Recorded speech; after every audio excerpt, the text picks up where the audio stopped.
எங்க குட்டி வீட்டு போட்டுருக்காண்டா 2 குட்டி மகாராணி மொத்தம் 3 முட்டை தான். குழந்தை பிறந்திருக்கு, பால் குழந்தை குடிச்சிட்டு இருக்கேன். பிறந்திருக்கு. ஆமாங்கய்யா. கருப்பு குழந்தை ஒன்று, சிவப்பு குழந்தை ஒரு ஒன்று. கருப்பு குட்டி ஒரு சிவத்த குட்டி போட்டு பால் குடிச்சிட்டு இருக்கேன்.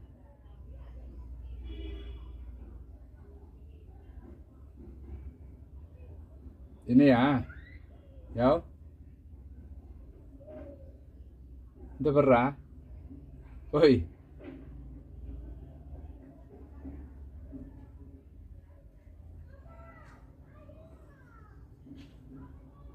பால் குடிக்கலாண்ணா, பால் கொடுக்குறீங்கயா.